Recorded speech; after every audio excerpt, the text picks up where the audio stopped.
Assalamualaikum warahmatullahi wabarakatuh. Waalaikumsalam warahmatullahi wabarakatuh.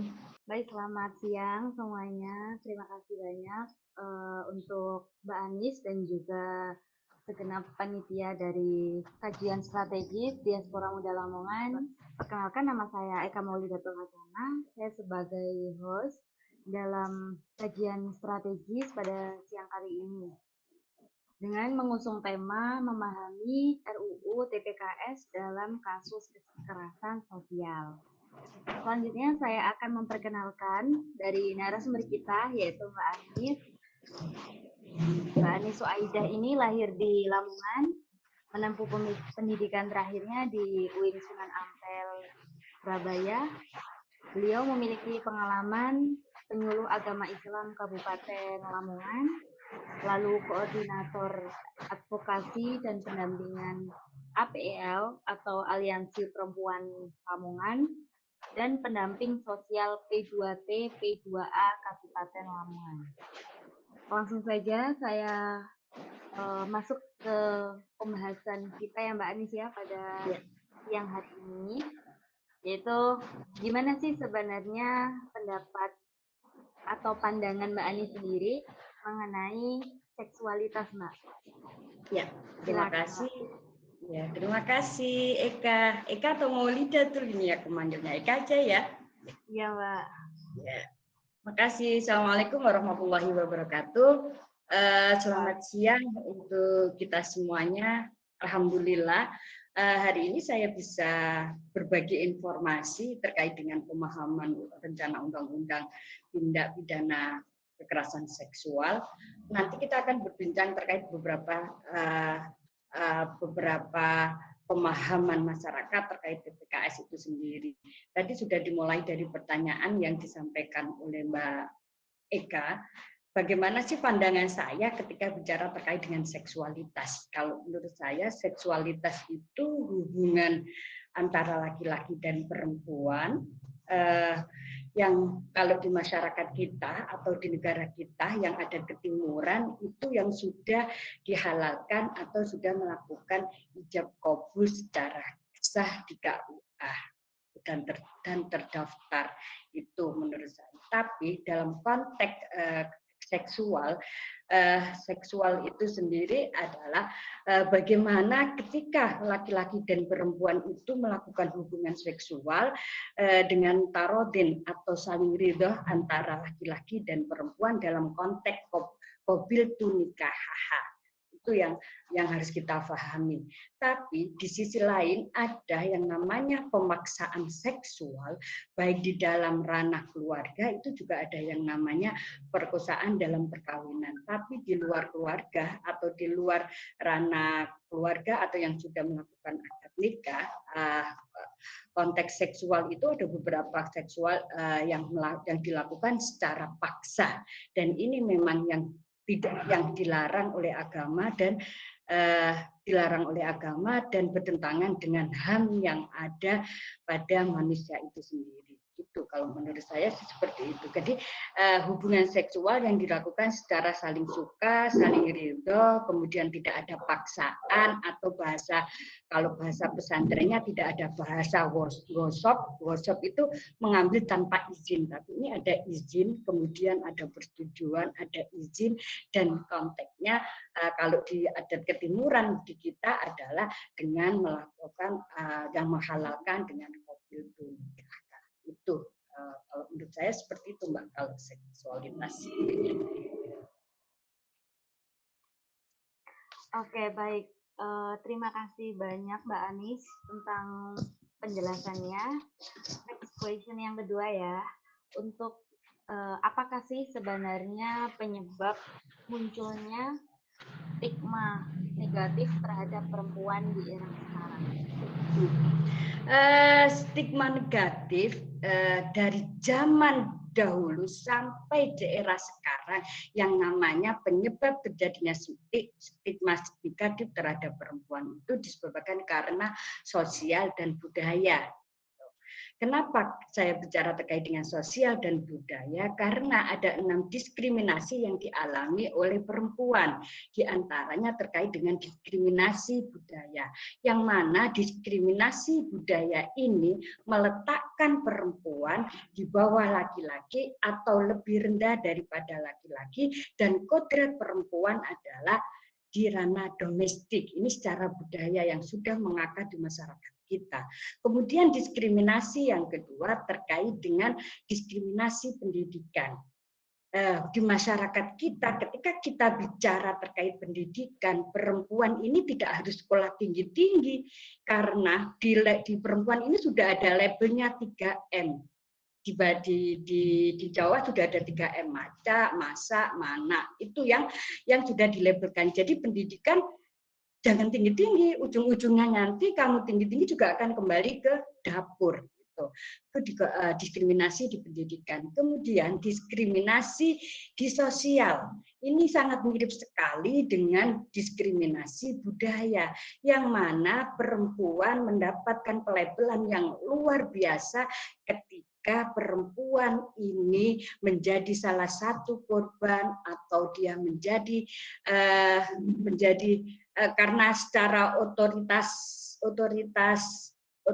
badan perempuan ini juga bisa menjadi stigma negatif ketika laki-laki itu memandangnya secara nafsu gitu. Jadi secara sosial biasanya perempuan ini kalau perempuan yang rambutnya sudah diseme dengan berwarna-warna, di masyarakat kita menganggap bahwa perempuan itu, perempuan, maaf tanda kutip, perempuan itu nakal, perempuan itu jalang, perempuan itu menggoda, dan ini diskriminasi sosial atau stigma sosial yang dialami oleh perempuan. Itu di ranah sosial. Kemudian di ranah pekerjaan juga seperti itu. Ketika di ranah pekerjaan segala sesuatu perempuan selalu dinomorduakan. Yang terpenting adalah laki-laki, karena mereka berpikir laki-laki itu adalah pencari nafkah utama dan perempuan pencari nafkah tambahan. Kemudian diskriminasi di ranah politik, kuota 30% perempuan sampai hari ini belum terpenuhi secara maksimal, karena mereka menganggap bahwa perempuan ini tidak pantas menjadi pemimpin, perempuan ini tidak bisa memutuskan apapun karena perempuan ini lemah, atau dianggapnya emosi yang dipakai itu secara politik. Kemudian secara fisik ini yang luar biasa yang sering kita alami, bahwa tubuh perempuan ini menjadi penyebab stigma bagi perempuan. Ketika di era zaman sekarang, ketika dia gendut, dia juga sudah dapat stigma yang jelek. Ketika dia cantik, dia juga akan mendapat stigma yang jelek juga. Seperti salah satu contoh aja kasus kekerasan seksual yang terjadi kepada perempuan, biasanya yang sering disalahkan adalah perempuan,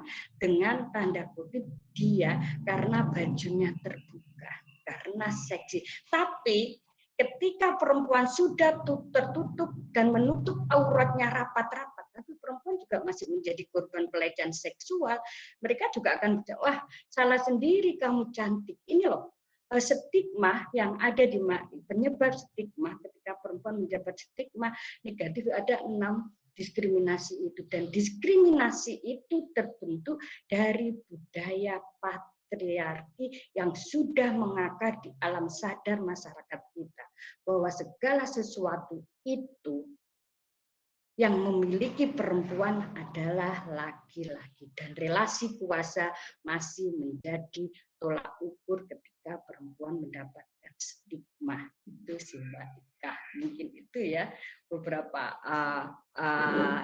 stigma, penyebab stigma merucutnya kepada budaya patriarki yang masih sangat kental di masyarakat kita. Apapun laki-laki, dan apapun laki-laki yang memiliki perempuan. Padahal sebenarnya kita sebagai hamba Tuhan yang sama-sama sebagai hamba Tuhan, Tuhan tidak melihat wanita itu cantik, laki-laki itu kaya, laki-laki, tapi yang dilihat Tuhan adalah inna akramakum indallahi atqakum. Itu Mbak. Ya. Benar sekali Mbak Ani. Karena emang seharusnya kesetaraan gender itu memang menjadi penting sekali ya untuk Iya, saat ini. Next question, menurut Mbak Anis sendiri secara garis besar apa saja sih isi dari RUU TPK TPKS ini? iya. Sebelum kita mencoba menggali isi dari RUU TPKS ini, kita akan mencoba cashback dengan perjuangan teman-teman yang sudah 7 tahun dari 2014 sampai 2021 yang hari ini di awal tahun kita mendapatkan kabar yang luar biasa ketika statement yang disampaikan oleh Pak Jokowi.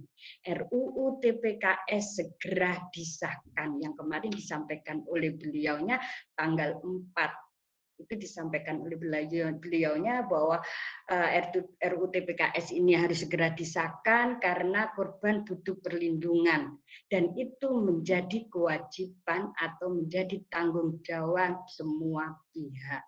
Itu yang pertama yang disampaikan oleh Bapak Presiden.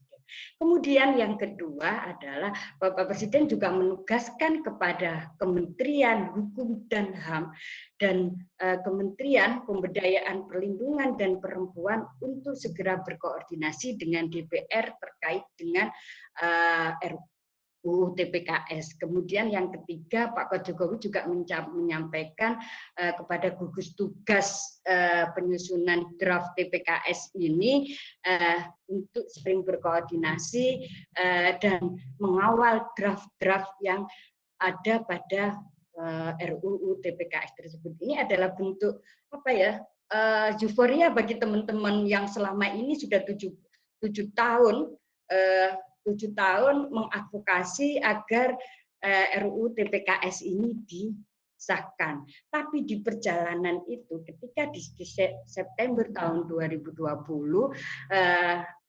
sebenarnya RUU pertama kali diusung oleh teman-teman itu dengan nama RUU PKS, Rencana Undang-Undang Penghapusan Kekerasan Seksual. Kemudian jumlah dari bentuk kekerasan yang diusung atau yang terisi dalam RUU TPKS itu ada 9 bentuk kekerasan. Kemudian yang terakhir teman-teman juga di undang-undang itu, di rencana undang-undang TPKS itu ada 124 pasal pembahasan terkait dengan RUU TPKS. Di antaranya adalah ada 6 elemen dari isi RUU TPKS itu. Pertama, mengatur 9 tindak pidana kekerasan seksual. Ada 9 saat itu ketika. Kemudian memuat 6 elemen kunci dan prinsip HAM bagi perempuan, itu yang kedua, isi dari RUU TPKS, yang mana di elemen itu korban mendapatkan hak penanganan, hak pemulihan, kemudian hak perlindungan, kemudian hak untuk korban ini tidak disembunyikan identitasnya, kemudian korban tidak akan dituntut balik dengan tuduhan pencemaran nama baik, perkara atau pidana. Kemudian yang ketiga, mencantumkan hak korban dan keluarga korban secara terperinci dengan mendapatkan 6 elemen HAM dalam HAM perempuan untuk perempuan. Kemudian isi yang keempat itu mengatur tentang hak saksi. Kenapa hak saksi ini harus diatur? Karena hak saksi ini sangat penting. Dengan hak saksi ini akan diatur, masyarakat kita akan berani memberikan pertolongan kepada korban ketika terjadinya kekerasan seksual yang ada di sekitar kita. Hak yang didapat oleh saksi adalah pendampingan dan pendampingan hukum bagi saksi, dan itu juga dilindungi oleh Lembaga Perlindungan Saksi Korban LPSK. Kemudian isi yang kelima menjelaskan definisi masing-masing kekerasan, karena di 2020 di September itu ada 9 kekerasan, ada 9 bentuk kekerasan, diantaranya pemerkosaan, eksploitasi seksual, pemaksaan perkawinan, kemudian aborsi, kemudian pemaksaan kontrasepsi, dan ada 9 itu. Dan itu di rancangan RUU itu ada semua secara detail diterangkan terkait dengan bentuk-bentuk kekerasan seksual. Yang terakhir, isi dari RUU PKS itu mengatur pemidanaan berdasarkan dampak yang dialami oleh korban. Ini sangat penting karena korban mengalami dampak yang luar biasa, seperti dampak guncangan jiwa, kemudian dampak guncangan jiwa, kemudian kerusakan organ reproduksi sampai pada kematian. Ini harus ada secara khusus, secara signifikan terkait pemidanaannya terhadap pelaku. Pelaku selain mendapatkan hukuman secara pidana, pelaku ini juga akan mendapatkan pendampingan untuk rehabilitasi ketika dia pelaku keluar, juga dia tidak akan melakukan kekerasan seksual kembali. Itu harapannya seperti. Tapi di tanggal 30 Agustus tahun 2021, RUU ini masuk menjadi bannleg dan menjadi pembahasan di beberapa DPR. Kemudian nama ini berubah menjadi RUU TPKS. Rencana Undang-Undang Tindak Pidana Kekerasan Seksual. Kemudian yang kedua, dari 9 bentuk itu dipangkas menjadi 4 bentuk kekerasan yang diatur dalam Rencana Undang-Undang TPKS. Pemaksaan seksual, yang awalnya pemaksaan ini sebenarnya adalah bentuk perkosaan, tapi di situ ketika kita bicara terkait dengan bentuk perkosaan, Bannleg sudah tidak, ya udah ini ganti aja pemaksaan seksual, kemudian eksploitasi, kemudian yang ketiga adalah pemaksaan kontrasepsi, dan itu ada 4. Jadi mundur dari 9 menjadi 4. Dan dari pasal yang jumlahnya 128 dipangkas menjadi hanya sisa 43 pasal. Jadi kita ada pemangkasan 85 pasal setelah masuk di Bannleg ini. Jadi harapannya ketika RUU TPKS ini sebelum disahkan, saya berharap dari DPR masuk ke prolegnas, kemudian dalam pembahasan legislatif juga harus menerima masukan-masukan dari beberapa instansi atau beberapa NGO yang memang saat ini konsentrasi dan berjuang untuk segera disahkan RUU TPKS ini. Harapannya di Undang-Undang RUU TPKS ini korban juga mendapatkan perlindungan, pemulihan, penanganan, kemudian korban juga merasa aman ketika korban itu speak up terkait dengan kekerasan seksual yang dialami. Intinya itu sih, sebenarnya ada beberapa pasal yang harus dikurangi, dan kalau menurut teman-teman yang selama ini berjuang di advokasi disahkannya RUU PKS ini, kayaknya masih ada tarik ulur juga. Harapannya dengan apa yang disampaikan oleh Pak Presiden atau Jokowi untuk segera mengesahkan ini menjadi kabar gembira bagi kami, karena kami sebelum tanggal 15 Desember kemarin kita ada beberapa rangkaian acara ketika tanggal 15 itu mau dibahas lagi, ternyata tidak disahkan. Itu kita dengan beberapa mitra KUPI, Kongres Ulama Perempuan Indonesia, dan beberapa teman-teman yang lain melakukan istighosa akbar di malam tanggal 15 ketika tanggal 15 itu mau disahkan, tapi ternyata tidak disahkan. Tapi alhamdulillah di awal tahun kita dapat kabar gembira dengan statement yang dikeluarkan oleh Presiden kita yang luar biasa. Baik, terima kasih banyak Mbak Anis atas penjelasannya. Karena emang benar-benar harus disahkan untuk memberikan perlindungan bagi perempuan ya tentunya. Lalu selama ini apa sih Mbak dampak dari tidak tidak adanya undang-undang seperti RUU TPKS di Indonesia menurut Mbak Ani sendiri? Iya, kalau ketika sebenarnya kita sudah mempunyai beberapa regulasi undang-undang yang sudah melindungi perempuan dan anak, tapi dalam konteks yang sangat belum mengakomodir dengan beberapa kasus atau bentuk-bentuk kekerasan, karena TPKS ini baru satu-satunya rencana undang-undang yang mengusung 9 bentuk kekerasan seksual, walaupun dipangkas menjadi 4 bentuk kekerasan. Ini satu-satunya loh. Ada regulasi terkait Undang-Undang Nomor 23 Tahun 2002 tentang penghapusan kekerasan dalam rumah tangga, yang di undang-undang itu sudah melindungi keluarga, dan di dalamnya juga ada perempuan, kemudian anak perempuan, ada istri, ada ibu yang memang tinggal dalam satu rumah dalam konteks itu. Dan di undang-undang itu ada beberapa bentuk, hanya 4 bentuk yang dibahasnya: bentuk fisik, kekerasan psikis, kekerasan seksual, dan penelantaran. Dan ini belum mengakomodir dengan beberapa kasus yang dialami oleh perempuan-perempuan yang mengalami kekerasan tidak pada konteks yang seksual pada pemaksaan.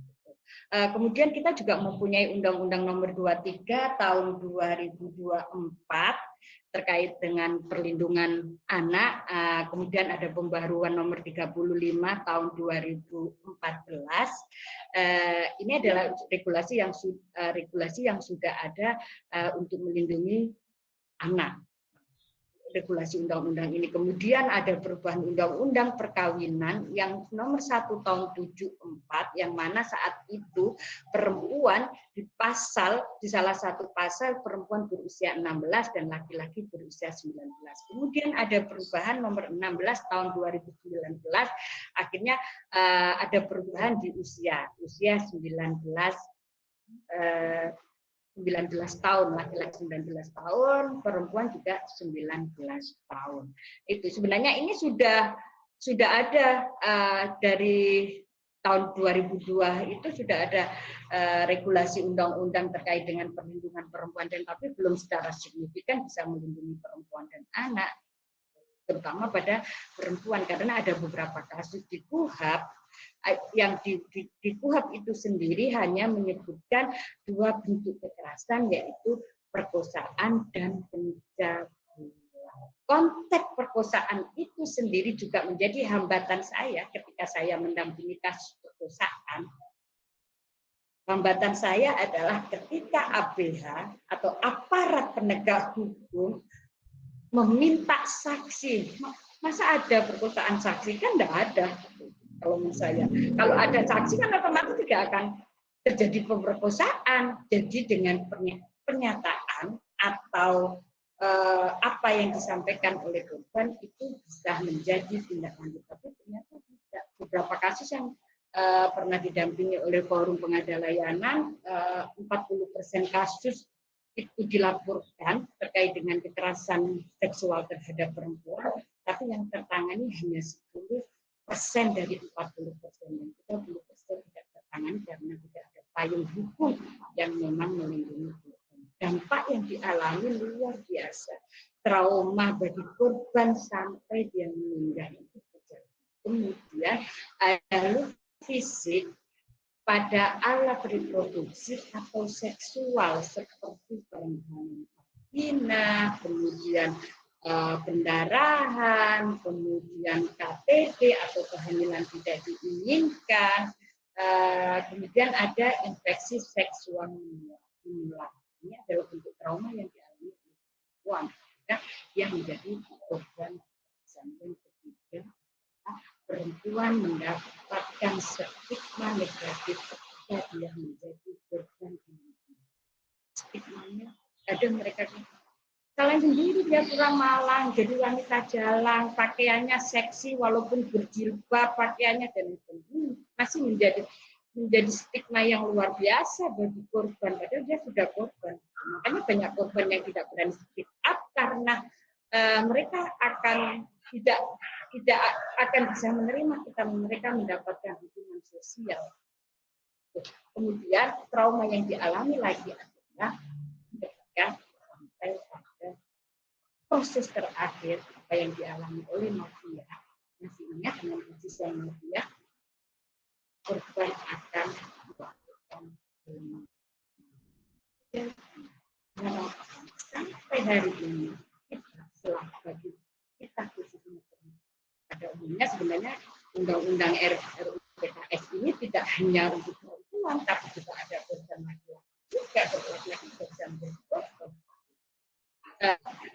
Jadi kita yang di daerah atau teman-teman yang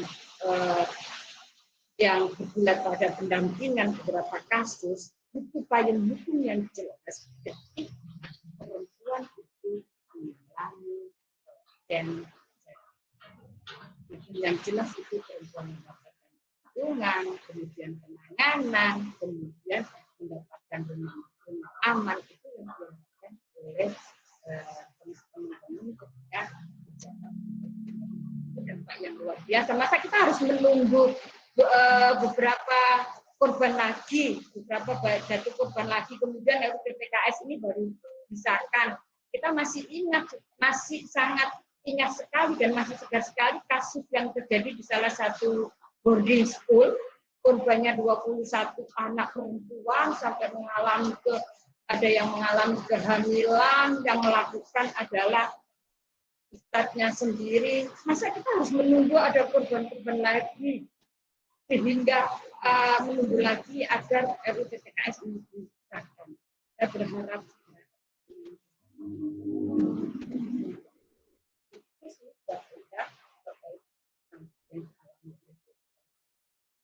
Mbak Anis, suaranya agak putus-putus ya? Masih dengar Mbak Eka? Mas, sudah kedengar kembali Mbak. Tadi di sini udah. juga agak hilang-hilang di saya. Iya. Baik, Ya. saya lanjutkan ya Mbak Anis. Oke, ya Mbak Eka. Jadi ini untuk pertanyaan yang terakhir ya, karena udah banyak sekali yang sudah terjawabkan dari Mbak Anis sendiri, pemaparannya sangat detail. Selanjutnya, jika ada wanita di daerah Lamongan sendiri yang menjadi korban kekerasan seksual, apakah mereka harus melaporkannya kemana? Dan apabila mereka melaporkan, apa sih sebenarnya yang mereka dapatkan ketika setelah melaporkan hal tersebut, Mbak? Silahkan, ya. Mbak. Terima kasih, banyaknya luar biasa ini. Dan ini juga bisa jadi sosialisasi ya ke masyarakat, ketika masyarakat itu mengetahui, melihat, dan mendengar kejadian seksual terhadap perempuan, khususnya terhadap perempuan dan anak. Ketika terjadi kasus kekerasan di Lamongan, kemana kita harus lapor? Di hotline kami, di Aliansi Perempuan Kabupaten Lamongan, kita ada hotline pengaduan. Hotline pengaduannya Aliansi Perempuan Lamongan @gmail.com, itu melalui emailnya. Kemudian melalui hotline-nya 085 852 637 516. Yang WA, untuk yang nomor WA ada di nomor 085 232 594 166. Ini pengaduan di Aliansi Perempuan Kabupaten Lamongan. Kemudian ada pengaduan bisa melalui P2TP2A, melalui sampel pena. Melalui sampel pena ini pelaporan melalui online perlindungan perempuan dan anak ini ada di Dinas Pemberdayaan Perempuan dan Perlindungan Anak yang satu atap dengan P2TP2A, Pusat Pelayanan Terpadu Perlindungan Perempuan dan Anak. Ada pada hotline 081 276 770778. Ini di P2TP2A-nya. Kabupaten Lamongan untuk pengaduannya ada di Aliansi Perempuan Lamongan dan di P2TT2A melalui aplikasi Stempol P6. Sistem pelaporan online perempuan dan nah, itu singkatannya. Kalau selain itu biasanya kita juga sering mendapatkan beberapa rujukan kasus, kadang karena mungkin secara publikasi masyarakat kita belum tahu sepenuhnya bahwa di Kabupaten Lamongan juga ada pusat pengaduan terkait kekerasan perempuan dan anak. Kadang mereka juga melaporkannya ke hotline-nya Kementerian Perlindungan Perempuan, Pemberdayaan Perempuan dan Perlindungan Anak di Sapa Sahabat Perempuan. Biasanya kita juga mendapatkan rujukan dari kementerian dan juga dari Komnas ketika kasus itu TKP-nya di Lamongan, kita juga akan mendapatkan rujukan untuk mendampingi kasus. Kemudian ketika perempuan atau korban sudah lapor pada kami atau pada hotline-hotline yang ada itu, kita akan memberikan penguatan secara mental kepada korban, itu yang pertama yang kami lakukan. Setelah itu kita juga memberikan pendampingan hukum melalui lembaga bantuan hukum, kemudian pendampingan psikologi, pemulihan trauma healing bagi korban sebelum melangkah, memutuskan melangkah. Proses itu akan ditempuh dengan jalur hukum. Kita harus menguatkan secara mental kepada korban dan memberikan informasi terkait dengan hak-hak korban. Kami ada pelayanan psikologi. Pelayanan psikologi ini kami berikan bisa ketemu di kantor dan kita juga bisa melakukan home visit. Itu yang kami lakukan. Selain itu kami juga pendampingan sosial dengan pendampingan pemberdayaan perempuan pada peningkatan ekonomi bagi perempuan korban. Kami melakukan beberapa pendampingan seperti menunjukkan beberapa korban di beberapa pelatihan peningkatan skill atau peningkatan untuk ekonomi produktifnya korban itu. Kami bekerjasama dengan Dinas Pemberdayaan Perempuan dan Perlindungan Anak yang ada di Kabupaten Lamongan dengan beberapa kegiatan seperti pelatihan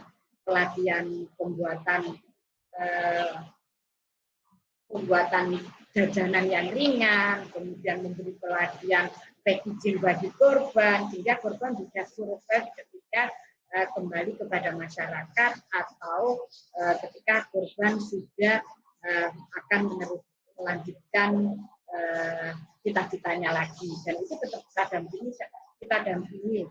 Selain itu kita juga melakukan pendampingan pada proses pelaporan ke Polres sampai pada terselesainya putusan itu sendiri di PN, dan itu kami lakukan secara gratis tanpa dipungut biaya. Dan kami tidak bisa memberikan apapun, tapi kami memberikan pelayanan untuk semua. Kita sesama perempuan saling menguatkan, saling memotivasi, saling mendukung, luar biasa dan sangat. Itu Mbak yang Baik, terima kasih banyak Mbak An atas penjelasannya. Untuk closing statement-nya, saya ingin Mbak Anis memberikan sebuah pesan-pesan untuk teman-teman semuanya perihal TPKS ini. Apa sih sebenarnya atau pesan-pesan dari Mbak Anis sendiri? Ya, pesan saya untuk teman-teman terutama ini sangat luar biasa loh, strategi pemuda ya, Mbak Diandra, Diaspora Muda Lamongan, Bu. Diaspora Muda Lamongan ini luar biasa loh. Mereka sudah melibatkan diri terkait dengan isu-isu yang luar biasa, yang isu ini tidak hanya untuk perempuan-perempuan dewasa, tapi untuk semua perempuan yang ada di Indonesia secara umum dan secara khusus adalah untuk perempuan-perempuan yang ada di Kabupaten Lamongan, sehingga perempuan itu mendapatkan keadilan dan kesempatan. Itu yang harus kita berjuangkan bersama-sama, karena kita sama-sama secara hubungan vertikal kita hanya kepada Tuhan, kita hanya menyembah kepada Tuhan dan beribadah kepada Tuhan, itu yang harus kita lakukan. Tapi ketika secara horizontalnya kita laki-laki dan perempuan ini sama, tidak ada bedanya di mata Tuhan, yang membedakan hanya ketakwaan kita masing-masing. Itu sebenarnya. Dan mari kita berproses bersama, memikis bersama, memberikan informasi bersama kepada masyarakat kita ketika terjadi hak-hak perempuan yang terabaikan atau perempuan yang mengalami kekerasan seksual. Kita bisa saling menguatkan dan saling mendukung dan saling mendampingi. Itu yang terpenting. Statement saya terakhir adalah marilah kita berhijrah dari budaya patriarki menjadi budaya yang dari budaya kekerasan menuju budaya kasih sayang. Itu yang terpenting. Jangan kita lakukan. Jagalah perempuan, jangan kau sakiti, karena perempuan amanah ilahi. Jagalah perempuan, jangan kau sakiti, ridho perempuan juga ridho ilahi. Izinkan perempuan untuk berprestasi, bahagiakan mereka setiap hari. Terima kasih, Mbak Ida. Terima kasih Mbak Anis atas penjelasannya yang begitu detail. Mungkin akan saya tarik kesimpulan mengenai pembahasan dari Mbak Anis sendiri, yaitu bahwa RUU TTKS ini memang sangat dibutuhkan sekali untuk memberikan perlindungan bagi perempuan khususnya, karena banyaknya penyebab-penyebab yang terjadi di lingkungan yang diakibatkan dari sosial dan budaya patriarki. Ada beberapa jenis diskriminasi budaya yang meletakkan perempuan menjadi lebih rendah dibandingkan laki-laki. Mungkin itu saja dari saya. Terima kasih banyak Mbak Anis atas kesempatannya dan bisa ngobrol bareng kami dalam podcast yang diselenggarakan oleh Kajian Strategis Diaspora Muda Lamongan. Terima kasih banyak Mbak Anis.